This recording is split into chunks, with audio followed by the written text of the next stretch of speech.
Are we enjoying this? I actually secretly am. I think I could be actually a doctor.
Emirates Stadium as we are back home for this game against Brighton and Hove Albion, who have been tough opposition, I think it's fair to say, Adrian, Clarke, the last few times they visited us here. I know. 4 wins they've had here. Amazing. The last 3 times they've played at this pitch, they've come out as winners, obviously painfully in May when that 3-0 defeat. So, yeah, we owe them one, don't we? They've been really, really tough opponents for us. Don't want to go as far as to say they're a bogey team, but I think we're all aware that today's going to be hard, and then we're going to have to play well to win. I mean, we'll go into more detailed analysis once we get upstairs into the box, but do you think this Brighton team are the same proposition as what we played the back end of last season? No, I don't. I think they have gone backwards. I think they've regressed a little bit, mainly because they've got so many injuries. A lot of good players are out at the moment. They've obviously had to double up with the European games. You've got, I think, Lallana and Milner potentially in the starting midfield today. That's not normal. They're more squad players these days. They are stretched. I don't think they've been as good without the ball. I don't think they're certainly not as good defensively as they were last year. But they score a lot of goals, and we're going to talk about that a lot in the box. They're a massive threat going forward. 2 excellent wingers and a very good young centre forward that's starting today. So it's going to be a challenge. Yeah, right. The players that are going to be up for the challenge, though, if you've not seen the starting 11 just yet, we'll run you through it. Essentially, there's not too much to report, but David Raya is in goal. Then Ben White comes in, Gabriel Saliba and Zinchenko, and then in the midfield, as expected, we've got Declan Rice and the birthday boy, the skipper, Martin Ødegaard, Kai Havertz, Saka, Martinelli and Gabriel Jesus. So I guess, as I say, the main thing to talk about there is Ben White back in, because he's been in and out of the team a bit lately, hasn't he? He has. But he's a quality player. I just don't think there's anything in it between Ben White and Tomiyasu, even Zinchenko. I think they're all very, very even, and that's great for the manager, isn't it? That he's able to just drop players in and out without really impacting the side. We know that Ben White's got a great rapport with Bukayo Saka, so I'm looking forward to seeing that today.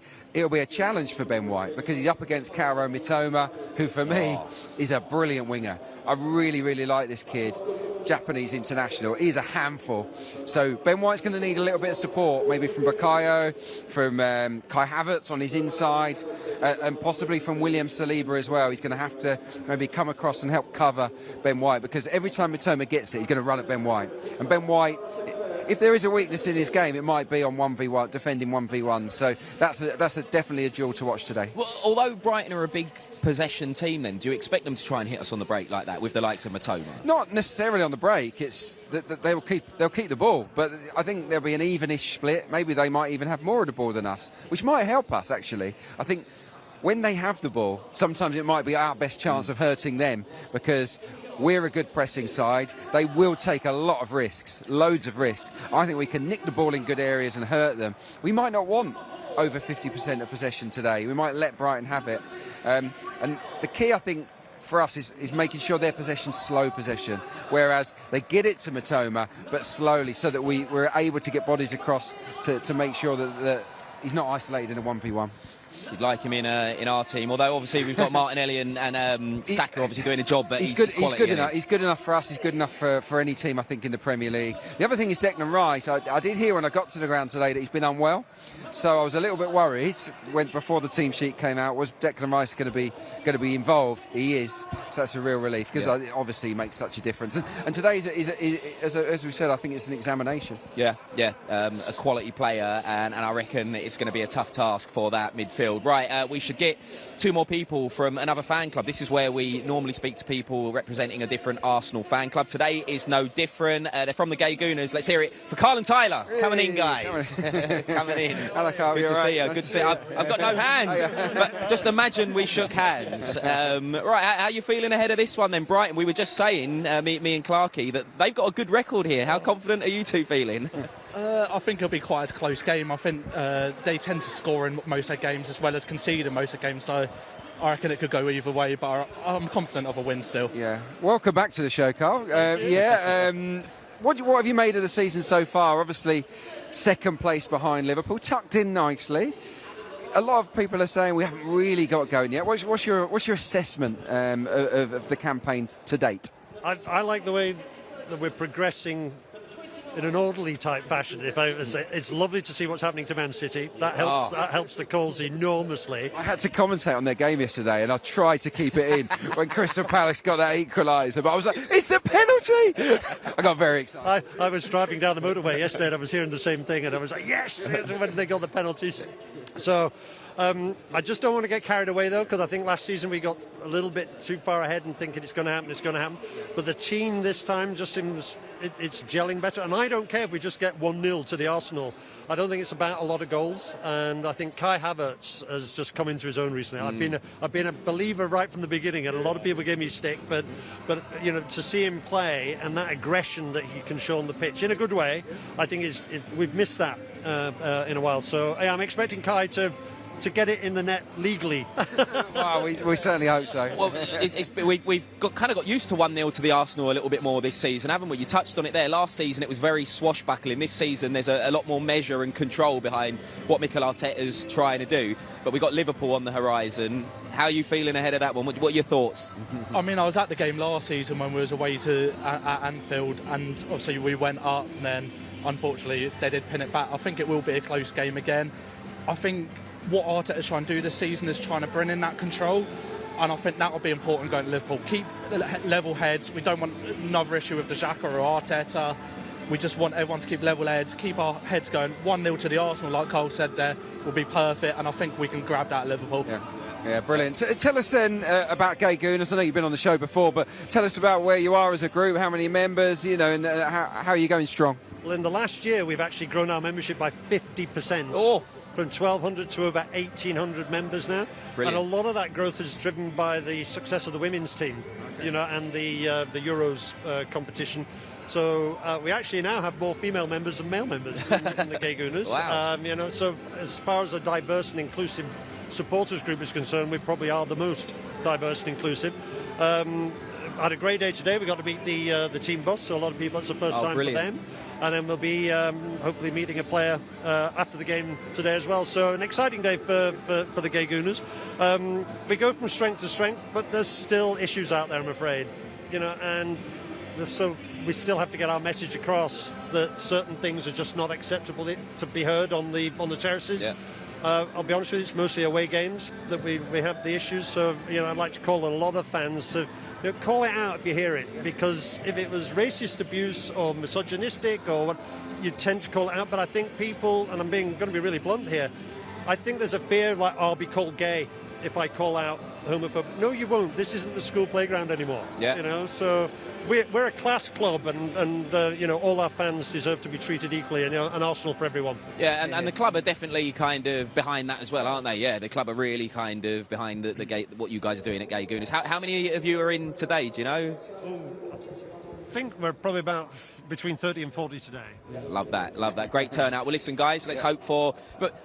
1-0 to the Arsenal will be good, but a little bit more would be better. I usually tell Frimmy when he sees me it's 3-1. Right, 3-1. I'm always generous to the opposing team. It's just give them one, you know what I mean? Listen, guys, thank you very much. Great to see you. Enjoy the day. Take the handshake from Clarke from me, because, as I say, I've never got a spare hand going. Yeah, it's brilliant, but you know, it's true what the guys are saying. You know, if there is anything that people hear in the terraces, definitely call it out and definitely report it. We've come a long way, but there's still work to be done. Yeah, there very much is. Right, we need to hot-foot it upstairs, but just before we do, Clarke's question, or the trivia question, as Clarke calls it. This is an easy one today. Even I knew the answer to this. That's how you know how easy it is, right? Which two? And I had to refrain from saying something that when the team news came out, because it would have gave away one of the answers. Right, but anyway, which two players in our squad signed from Brighton and Hove Albion? Like Clarke said, a very easy one. We'll reveal the answers once we get upstairs to the box. But whilst we leg it up there, Mikel sat down with the press ahead of this one, and here's what he had to say. Afternoon. The FA charge that you were cleared of yesterday, do you feel vindicated, and do you hope long term there might be something positive to come out of it? It has to be. I think it was a really good process, really well-run process. I think it gave the opportunity to them to explain how they felt, myself how I felt as well, and the reasons behind it. And the outcome is that I'm not charged. But I think we have to draw a line as well and look for how we can be much more constructive and learn from it and move forward. That's it. But it was good. I felt a lot of sympathy, to be fair. Once I explained as well how we feel some days as managers, the pressure that we are under and how important details are for our job. Because I love what I do so much and I want to continue doing it. But the reality last year it was that 40 managers lost their jobs, which is incredible. And we depend on results, that's it. So when the outcome at the end is that important, we get really emotional about it because now nobody remembers what happens 3 weeks ago when you lost a game, you lost another one because of a different reason. So I think it was a really good process. Another one on referees, but just one more, I promise. Mm-hmm. I sat through the 5-minute explanation of why Kai Havertz's goal wasn't given and came away thinking I might just be more confused than I was before. Are you satisfied, because you weren't at the time, that they got the outcome right, even if the rule doesn't seem to necessarily be working? The handballs, anything that happens in the box has to be crystal clear, and unfortunately even today it's very difficult to understand what it is because there's so many things that can happen. But we are in the direction to resolve that. I think we are all very eager to resolve it in the best possible way, and I'm positive that it will happen. Sorry, I did say one more about the ref, but I forgot another one because there will be a little bit of history on the 23rd, and when Rebecca Welsh becomes the first female to referee. I wondered what your reaction to it is. Kind of, I guess, the diversity, the impact of it, the history making, what she might bring differently. I think it's a great news. Wish Rebecca all the best in this new experience. I think the feedback is going to be really positive. I think what women's football is on and the diversity that we have now is incredibly positive for the league, and I think it's something that was needed. It feels like a long time ago, but it was obviously a defeat last time out at Villa. But what we've seen from your side this season is that when you have, on the rare occasions, lost, you've come back well. It's 6, isn't it, wins since that Newcastle. What is it about your side this year, and that kind of must give you quite a lot of confidence going into the weekends? That we will try. We will try to play our best, and we love winning. And the team is desperate to do anything that it takes to win games. And we showed that. We showed that against Aston Villa, which, in my opinion, again, we were the better team, and we should have won the game. And we will try against Brighton, which they're going to make life very difficult for us, for sure. I wanted to ask you about Brighton. Last 3 visits to the Emirates, they've won. What is it about that team that makes them so hard to beat? Now they are a really good side. It's true that last year when we had the game under control is when we conceded the goal, and then the game completely broke up, and we struggled, especially in the last 15 minutes of the game. So we're going to have to play better and be very efficient, which is key against them. Got Anita from the Premier League. Hi, Miguel. Hi. Can I get team news, please? Any updates? Is Martinelli feeling better? Martinelli's feeling good. So will he be in contention? Yeah. We had no other news apart from Mo. Mo had to be subbed because he felt something in his hamstring. We did a scan and it doesn't look too serious, so he's going to be with us, I think, very soon, which is good news as well. You repeatedly tell us about the standards of this club and that every game is a must-win game for Arsenal, but given that it's Liverpool next and they are above you in the table, just how much more important is a win against Aston Villa or something? Against Brighton. It's okay. Like every week, at the end we have to play against every team, and obviously the schedule is what it is right now, but we have 2 big games coming up, and then we have as well the 28th and the 31st. So this period is vital around this moment in the year, and we'll try to win every game, that's for sure. And then just finally, what have you made of Brighton's start to the season? They're ninth in the table and 10 points behind Arsenal at the moment. I think they've been really good. I think they have taken another level. They're playing European football. They've been really successful. You could see last night against what they did. They've done that after selling players, after a lot of injuries. So huge credit for them, for Roberto, coaching the staff, the club, what they're doing, because it's really impressive. Thank you. Thanks, Dan. Mikel, hello. In the FA report, it said that you met managers and officials 2 days before the Newcastle game, and you presented some ideas. Can you just explain to us, and I think fans will be really interested to hear your ideas about what you want to improve the process going forward as a manager? Those are private meetings that I cannot explain what we discussed in there. I'm sorry. Okay. This may be very simplistic, but it also said that Joe Willock said that the ball was out of play. So my next question really is it time for the players to sort of take a bit more responsibility and maybe be a bit more honest, because none of this would happen, the goal wouldn't get given, you wouldn't have to do your interview, so should the players be a little bit more helpful to improve the process? Let the players, I think they have enough. The players will say a lot of things that they have to do, that let's not put more in their plates, I think. Okay, and the next question is just simply, why are Brighton such a bogey team for Arsenal? Because they have a habit of beating you once a season. So what is it they do specifically to cause you so many problems? Because they are really good. They have really good players. Their way of playing is very specific and cause you problems, and it takes you to a game that it's very specific, and they were efficient. After efficiency in football is key, and on that day they were more efficient than us. Thank you. Yeah, talk small. Hi, I hope you're well. Yes. Good. Would you say what you said? Now you've been cleared, and I mean, speak in hindsight and what have you. Would you say again what you said and use the word disgrace, or would you go? Have you gone home and thought, actually, maybe I wouldn't next time say exactly what I said in the way that I said it? That's in life is too easy, isn't it? It's too easy in life to do that. What would I have done if I knew? What I would have done? If it happens again. It was done. I defended my opinion. I expressed my opinion. I say again that I'm fully supportive of how we have to improve the game, and the referees are a big part of that, and they know that. Managers as well, players as well, everybody is involved, and we have the duty, responsibility to do that. And as well, it's good that we can discuss things in an open and honest way, and this is what I try to do.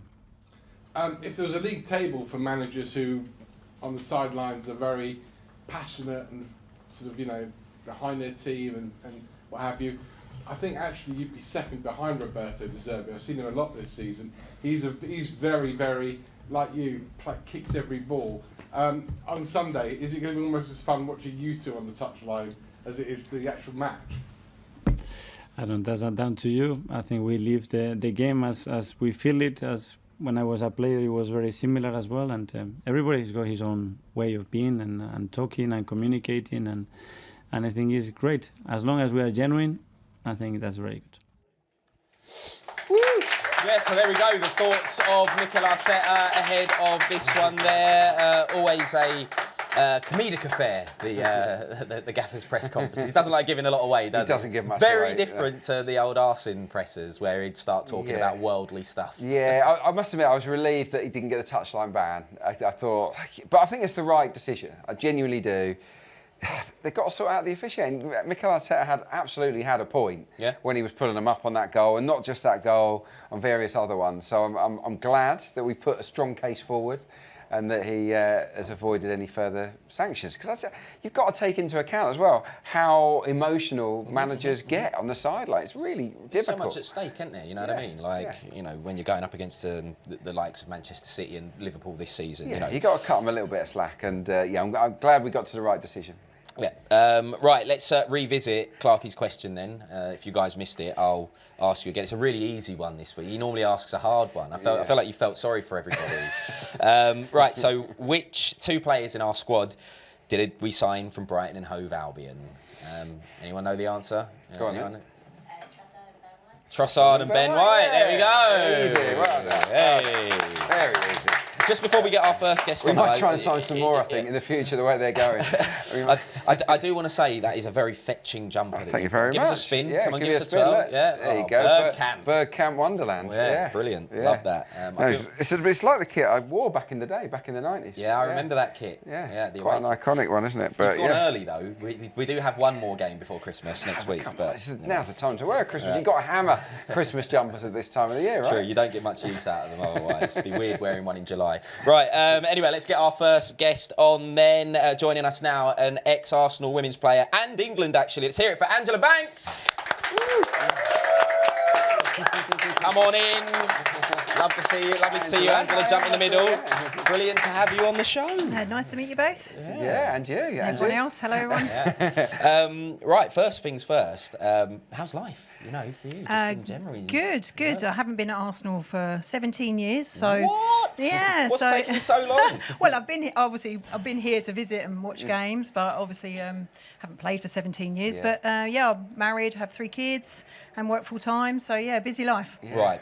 What a career you had as well. Brilliant. I mean, so many trophies. Played in the golden era, really, didn't you? Under Vic Akers, who I knew really well from my youth days here, and he was, a kit man as well, wasn't he? Yeah. What a guy Vic Akers was. What was it like to play under him in that time? Because you were so successful. Yeah, I mean, amazing. He was really respected. I think we had a great team at the time, and I think I look back now and think of some of the players that I played with, and wow, what a team they would be now if they were professional as well. It would be amazing. But he just commanded respect. It was great. I've also got the odd shirt now and again, so that was nice as well. So yeah, it was lovely. Yeah. Well, just before we talk about what the women's team are doing at the moment and the incredible attendances and all the rest of it, I'm being told in my ear that you're a Brighton season ticket holder and all your family are Arsenal. That's what I'm hearing. Is it the truth? Do you know what? It is the truth. I'm a season ticket holder with one of my children, but my grandparents come from Islington. We're massive Arsenal fans. So when I had the chance to play for Arsenal, I had to take it. And my wife and all 3 kids are massive Arsenal fans, all Gooners. We bring them up to the games and they love it. But they do like Brighton as well. We do live in Brighton, so unfortunately I can't stop them, who they like. It's a little bit like Clarke with Leicester. Yeah, exactly. I've got the same with my family. But it is hard here because I've been to the last few Arsenal-Brighton games and it's always been a bit tough.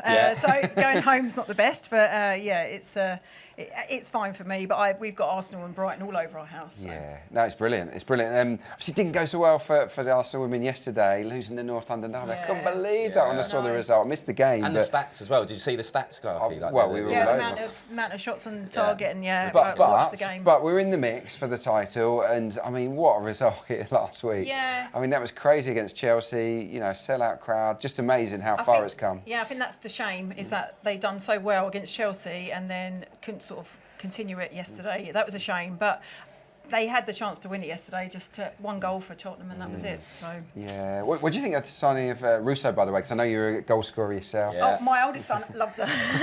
So no, when they said they were going to sign her, I thought that's a really good signing, and I really like watching her play actually. And she actually came from Brighton. She went to America and then come into Arsenal, so she's also been that route, same as me. So yeah, but we do really love watching her play. She's a quality player. Oh, so good, quality, so good. Well, listen, it's brilliant to have you back at the Arsenal and coming on the show, but we have to get a minute to win it from you. So this is essentially our little leaderboard that we got going over there, and you just have to predict what minute you think the first goal is going to be scored in today's match. First minute, I'm going to go for 7th.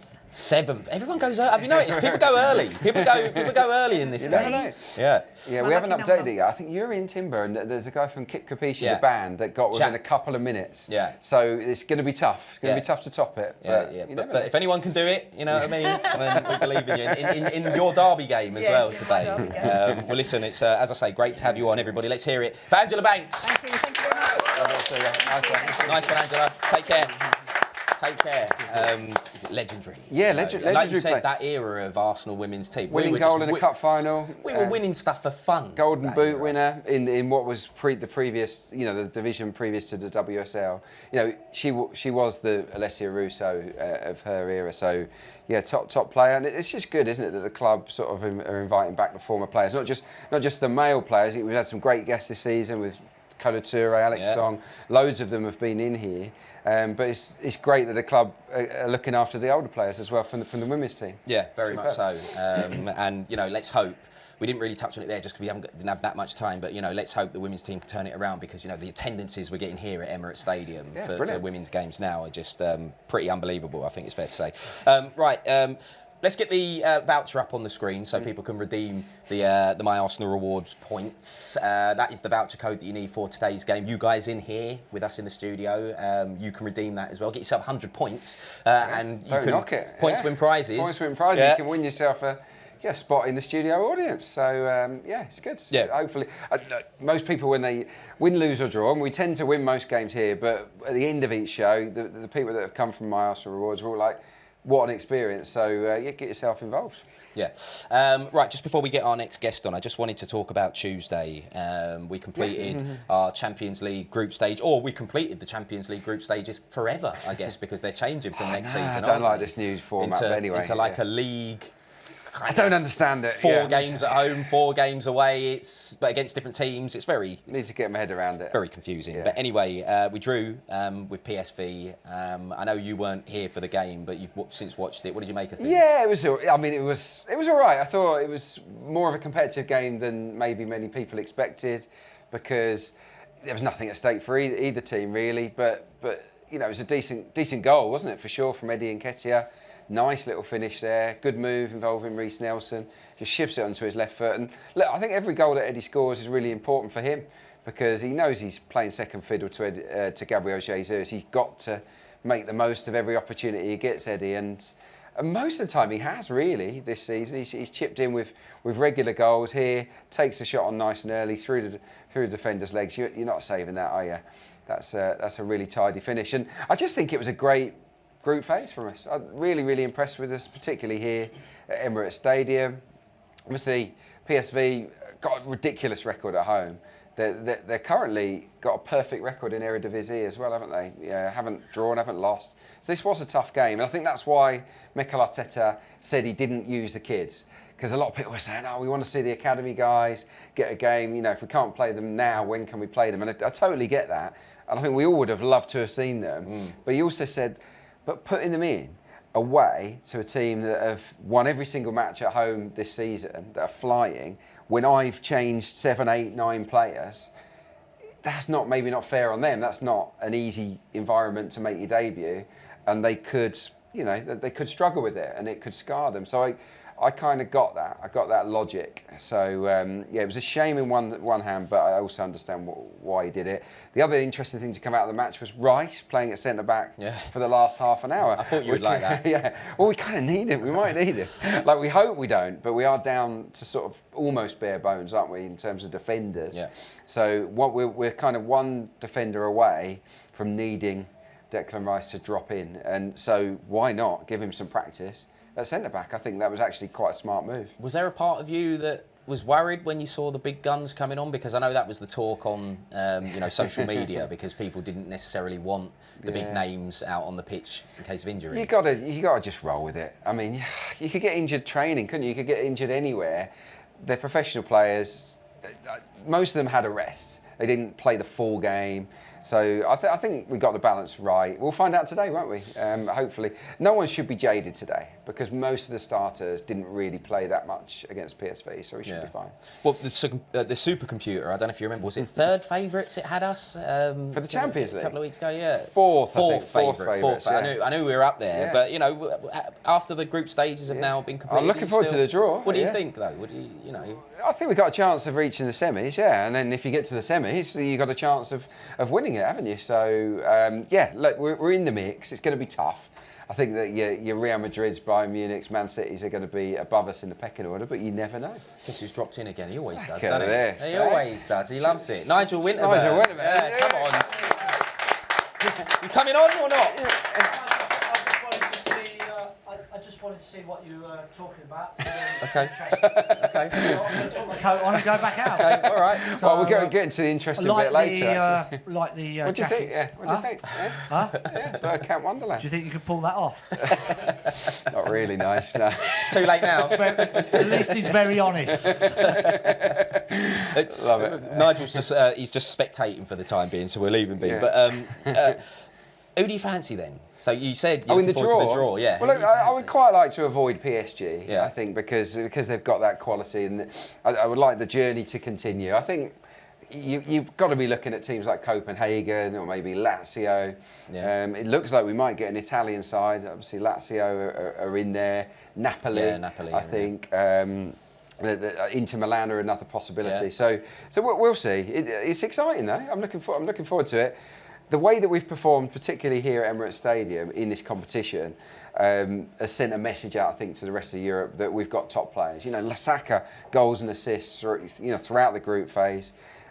Gabriel Jesus loves this competition, brings his A game, doesn't he? So I don't think anyone will fancy facing us in that draw on Monday. Yeah, I'd agree. I quite fancy the trip to Porto. Porto, I quite like it. Apparently, they're going to send us, but we'll wait and see. Just keep saying it and it'll happen. You know what I mean? Right, but today is all about bouncing back in the league anyway from the Villa game. You know, it was incredibly disappointing. Look, I was away. I went to Lapland, which was amazing, by the way.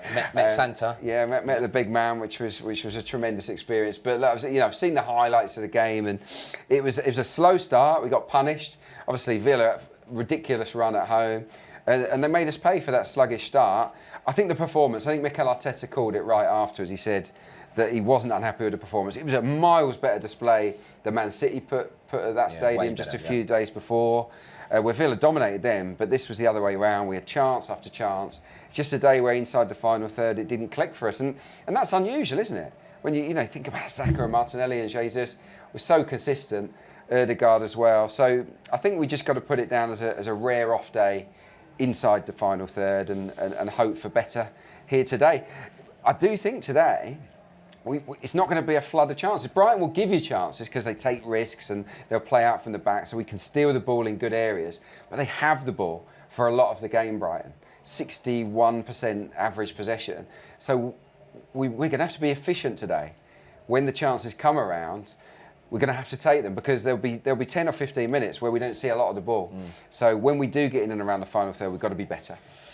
Just back to the Villa game, and I don't want to go over things that have been over loads and loads, but you mentioned it earlier, decisions have kind of not gone our way, and there was a couple more in that game where if it was a little bit different, the scoreline would have been different. You know, it's frustrating again. It's frustrating. They're just finding ways to disallow goals, aren't they? But he did hit his arm. I mean, I don't know where Gary Lineker made a good point. I don't know if you saw what he said. No, he essentially said that, like, for defenders, they're allowed to have an accidental handball, but for strikers, you're not. If it touches your hand, like, you're not. And he says it's a bit unfair. You know what I mean? Yeah. You know how I feel about VAR. I just want it gone. I just think it doesn't add anything. I'd rather have honest, genuine mistakes by a referee in the heat of the moment than have to put up with 5-minute waits to see whether a goal's disallowed or not. I just think the football is poorer for it, actually, I was really in favour of it before, but I just think we need to get it done now. It's killing the experience for the fans inside the stadium as well. It's really disappointing. So look, I can see why they disallowed it, but for me it was quite harsh. Last one on Villa. Do you think they're actually genuine contenders? No, I don't think so. No, they're a good team, but I don't think that they can keep it going at the moment. Nigel Winterburn said no as well. He was just checking, wasn't he? Just checking in on me.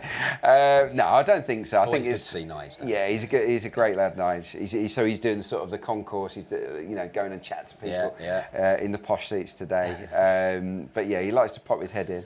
But no, I think that their home form's great, but away from home they're very inconsistent. And I think it's us, Liverpool or City. I just don't see anyone else outside of that. I still think City are favourites, even though they're on this bad run. I still think we're second favourites.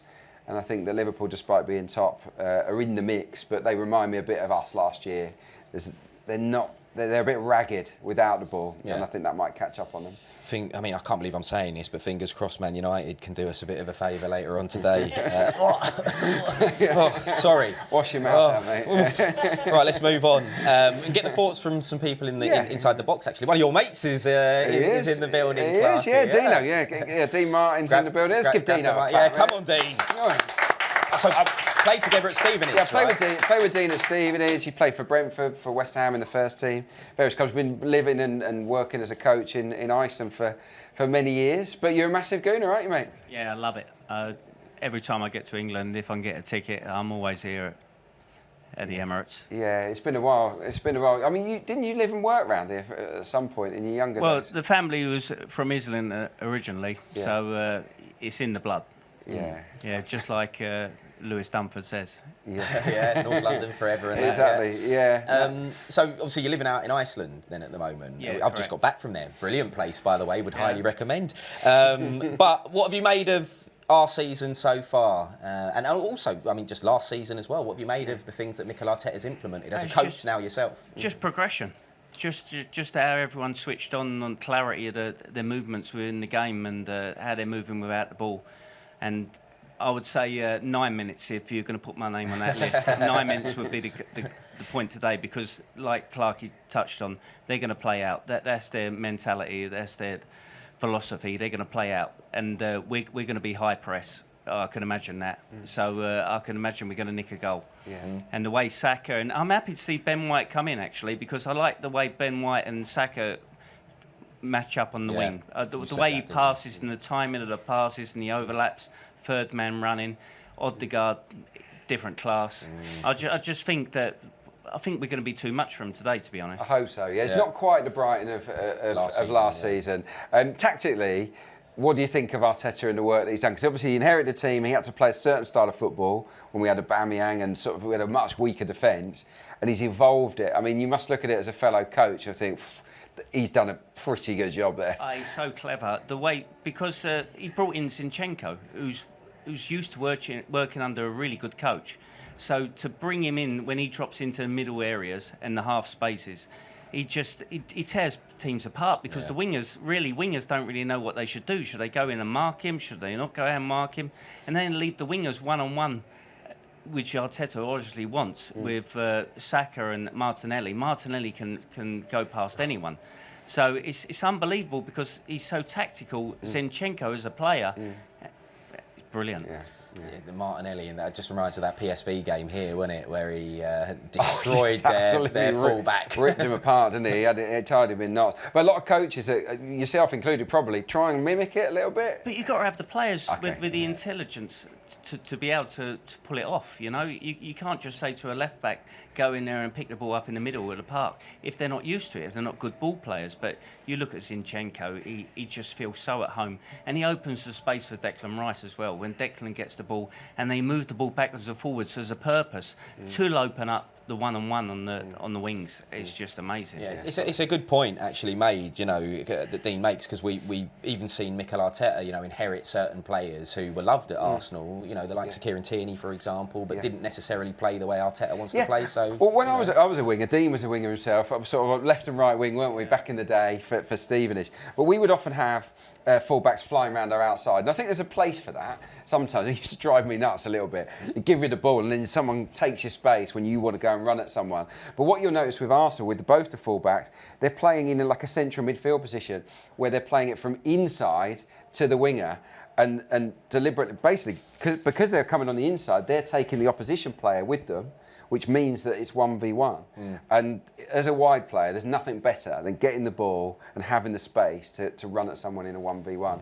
I love it. I would have loved to have played in this team. And then they're pedalling backwards. I wasn't quite as quick as Martinelli or Saka, unfortunately. Don't do yourself a disservice. Right, let's move on to the number then, and have a look at today's number. Clarke, it's 25. Yeah, it's his birthday for Martin Odegaard. 25. He's coming into his prime, isn't he? What a player he is. Still feels mad that he's only 25, by the way. Yeah, he's very mature, isn't he? And he's been playing for such a long time. Wasn't he picked up by Real Madrid at 15? Mad, He was playing first team football, wasn't he, at 15 in Scandinavia. So he's a great footballer. I love what he does with the press. I love the way that he sort of drives and carries the team at times. But give it to me, I'm going to make things happen. I love that. 7 goals this season in all competitions. I think that's very good. But only 2 assists. And I think that side of his game can still improve. I think that he's been unlucky. I think he could have created a lot more assists this season. I was looking at through balls. I was writing a piece earlier this week, and he ranks 3rd in the Premier League for successful through balls. He's played 13 of them this season, yet he's only got 2 assists. That deserves a little bit more. Do you know what I mean? He's slipping people in and then not quite finishing it. I remember the game here just before I went away, where Eddie went through, hit the post, didn't he? Yeah, there's so many games. Lons? No. Wolves, that's it. Wolves game. Yeah, we went through and we scored a hatful against. Well, there were 2 1v1s. He had a little shuffle and a little nutmeg pass as well, didn't he, for Trossard? So yeah, I think more assists can come from him, but the goal counts just fine. Yeah. It's interesting, isn't it? Considering the way that we play and the players that can get in behind, that assist count isn't more, as you say. Yeah, but I mean, is there a better finisher of cutbacks? Oh. Like when we get to the byline and cut it back, I mean, they're really hard because you can easily blaze them over. And he guides them into that bottom corner better than anyone I've seen. So let's hope. I just want him, a little bit like Kai Havertz, I want him to join in and get into the box a little bit more. Maybe because there's 2 of them, they're like taking it in turns. But to score goals, to get overloads in the box, you need to make runs into that danger zone. And I think that both of those 2, Ødegaard and Havertz, could probably do it a little bit more. Yeah. Well, the one thing that we're hoping for today is revenge, because we've touched on it, throughout the show. This Brighton team have beaten us quite a lot here at Emirates Stadium. Last season we were comprehensively beaten as well, and it was the nail in the coffin really for our title challenge. Yeah, I think we'd gone mentally, gone, hadn't we? At that point, we were broken a little bit, and they took advantage. They're a good team. They've topped their group in the Europa League. They knock it around lovely. They got great rotation of positions. They've got versatile players. Real talents. We know that we've got good players off them, haven't we? Trossard and White. That's the level of player that they've got. So yeah, there's no shame in being beaten by Brighton, but it's a bit freakish that they've won 4 out of 7 here. Yeah. I mean, no one does that. It is the best record of any team at the Emirates Stadium in terms of coming here and winning. So we've got to put that right today. For me, they're not quite as good, not quite as sharp, certainly not as good defensively as they were last season. So we've got to get at them. Dino touched on it. It's about the press today. It's about energy. They played on Thursday night, remember? Tired, yeah. So we've had the 2 days extra rest. We've got to steam into them, play at a really fast tempo, restarts, play, throw-ins, quick ones. Just really, really get onto the front foot to test them throughout this first half and hopefully get our noses in front. And our record when we go in front is superb. Yeah, it's brilliant. But, just a kind of little salute to Brighton, really, I guess, because when you think about it, they were playing at the Withdean Stadium. It was looking pretty terrible for them, and that now they've got a great stadium, great training facilities, and a really great team with a manager, which we're going to touch on in a minute. But it's proof really that clubs can turn. It's why the English pyramid. So we're all Premier League fans, but it's why we've got to protect the Championship, League One, League Two, because anyone in League Two, within reason, could do what Brighton's done. With the right ownership, the right money, the right injection of money, using that properly, the right management from boardroom level, getting the right coaches in, good recruitment, you can go through the leagues. Look at Luton. Yeah. I played against them in League One, but they've been in the National League. Brighton, my best mate, Nick Russ, played for Brighton the year they almost got relegated out of the Football League. It was an awful time for them, and look at where they are now. So it is amazing. They're an inspiration to others, as are Bournemouth. Yeah, got Brighton, Luton, and Bournemouth. I played against all of them. I think in at least the third team. Brentford, you could throw them in there. Yeah, as well, exactly. Well, Dino played for Brentford in the Championship, wouldn't it have been? But they were back in League Two at one point. So yeah, they've come a long way. Yeah, it's really good to see. Now they've got a coach that a lot of people are quite envious about in Roberto De Zerbi. He's decent, yeah. He's a very good coach, isn't he, Roberto De Zerbi? I think, obviously, you've got Pep. He's at the top of the tree. Then you got your Klopp. Then you got Mikel Arteta probably, and others. But De Zerbi, I think, he's not too far off. He's a very clever guy. Look at this. This is goal. They've scored. So since De Zerbi took charge, they've scored in 44 of 48 Premier League games. That's incredible. Look at the away games. 22 of 23 away games under De Zerbi, they've scored at least one. And the average, and this is the average overall, and it's also the same average in their away games, they average 2 goals a game away from home, which tells you, over that period of time, you need 3 goals to beat Brighton, over a period of time. This is why they pick up so many points, so many results. They will give you chances. They don't keep many clean sheets, but they are a team that offer a massive threat. So today they're going to be some hairy moments. they're going to test David Raya. All of our defenders at various points are going to have to work overtime to contain them because they are very, very adventurous. And I like watching them. I mean, I like watching us the most. Yeah. But I do like watching Brighton as well. Well, they're very much a possession team, aren't they? And they're good at it. They're good at. We saw last season. I remember you pointed it out last season here when we lost 3-0. They're great at like almost sucking the defenders towards them. Like Lewis Dunk in particular, he'll hold on to it and then play it and then they'll draw you in and they'll take chances. This is it. So today we might not have more than 50% of possession. I mean, we averaged 61.2. They averaged 62.3, even more than Man City. You know, they're a team that hog the ball. And I said it downstairs. I actually think it might be a game where we don't mind them having it, where they might be at their most vulnerable when they have it, so that we can steal it when they're not in position and break on them through Martinelli and Saka in particular. So it might be a game that suits us. But what it will mean is that we don't have the same control that we normally have.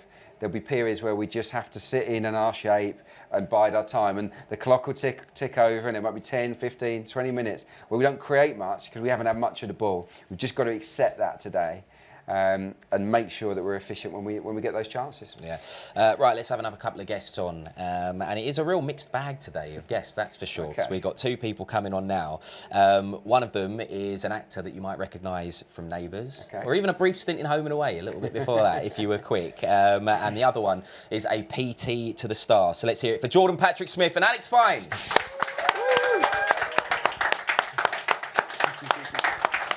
Good to see you, Alex.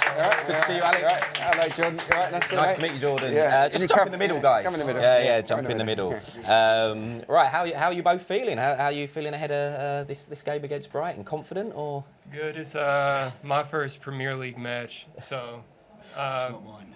It's my first one in a while. I just got off a plane from Luxembourg 30 seconds ago, so it's good to be. Oh, really? I just walked in the door. So got off a plane 30 seconds ago from Luxembourg. That's horrendous. And now I'm here, happy to be Jet set lifestyle. That's amazing. Well, you got the right kit on. Yeah. You know, so tell us, Jordan, first of all, tell us why Arsenal for you. Obviously, you're a Scottish Australian that's ended up in Home and Away and Neighbours and in various TV series since.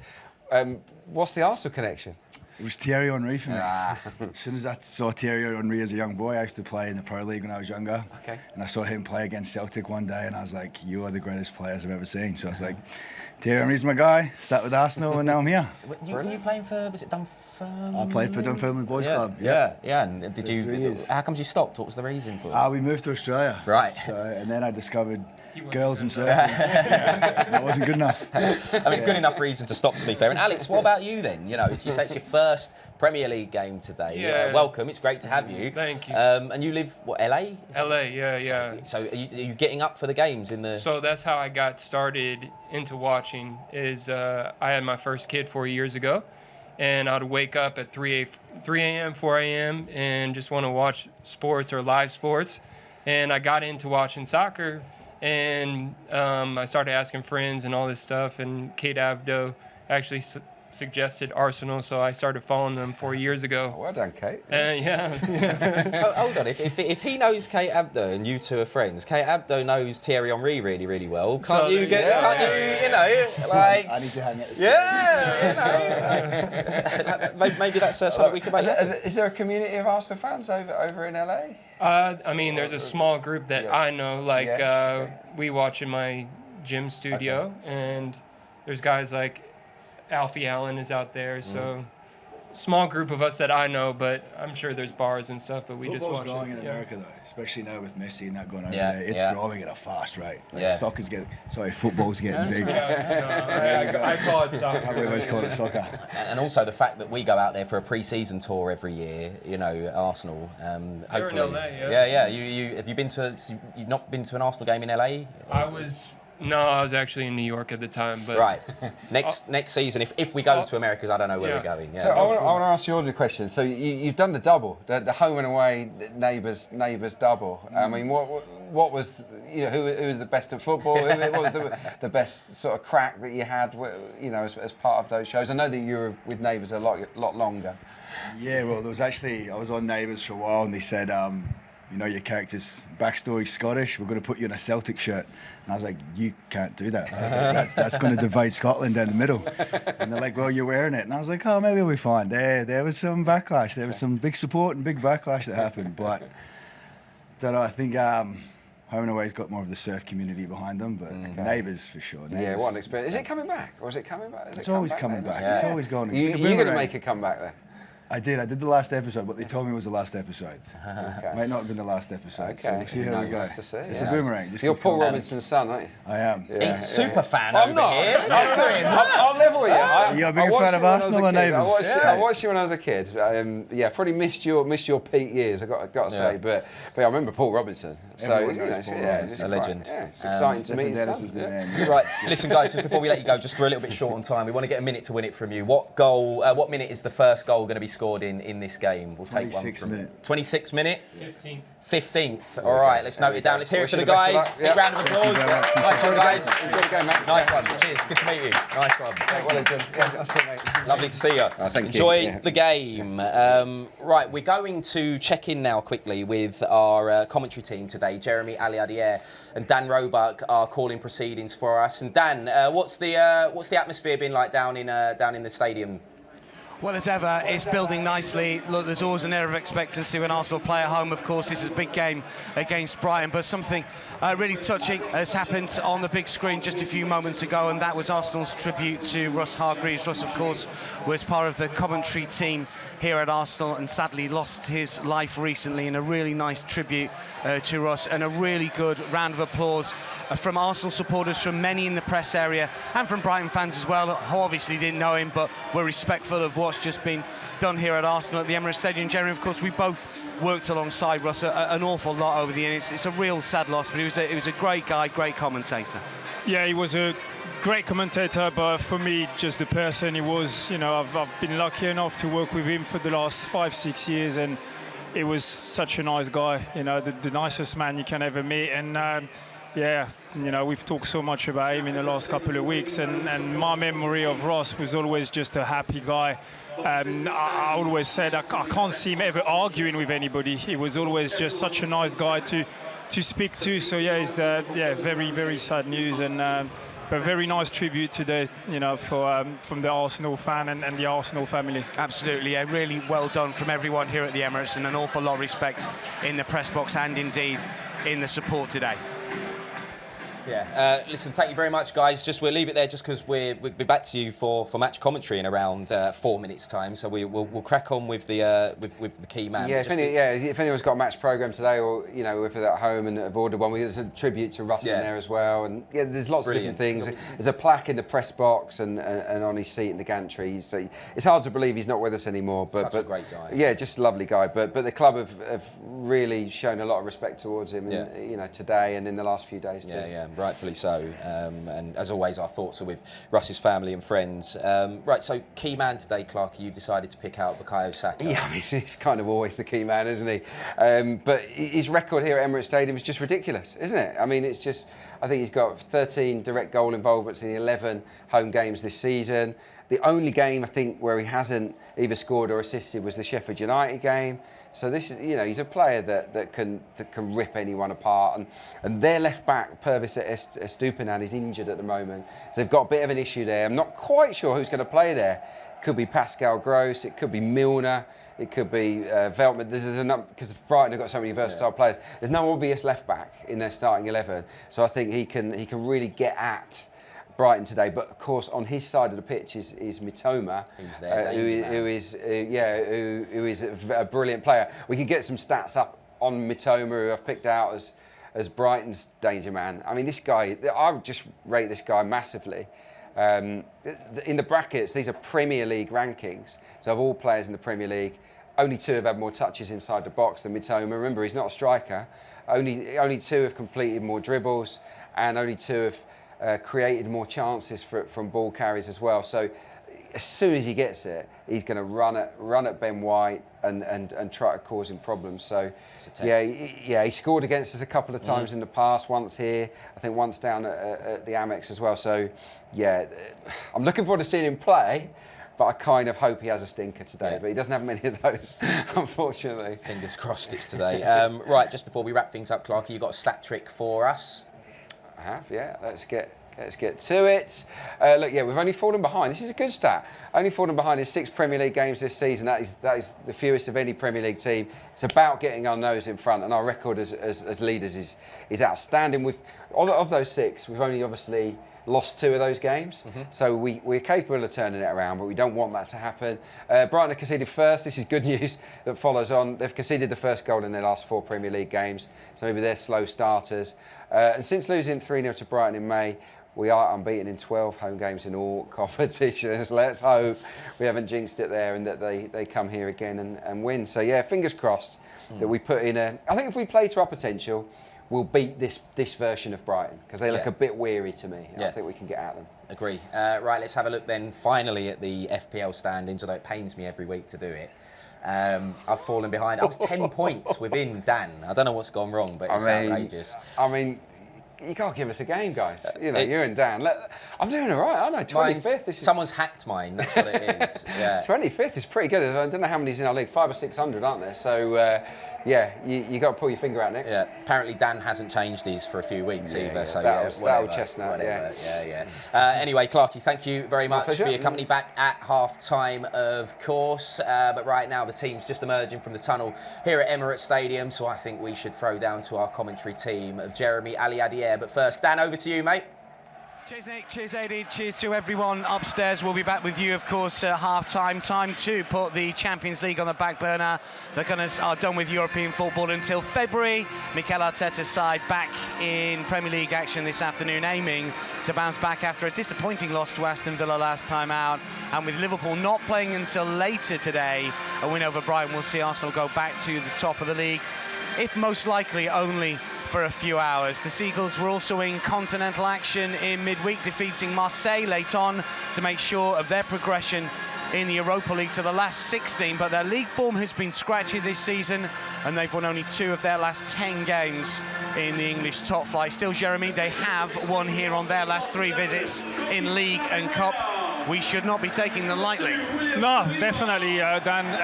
Obviously, winning 3 times in the last 3 games at the Emirates will definitely be a team we've got to take seriously. I think their style of play as well matches our style of play, so it'll be a very interesting game. Possession, playing from the back, from the goalkeepers. So yeah, very interesting. It's always a team in the last few years since the new managers arrived that they've done really well, playing pretty nice football from the back and try to beat that first pressing, which is exactly what we do. So it'll be a match-up game. Let's remind you of the teams. The boys have gone through it upstairs, but if you are just joining us after giving minutes to some fringe first-teamers in the Champions League against PSV midweek, Arsenal have reverted to a more familiar lineup. It is as you were, the same 11 which started last weekend against Aston Villa.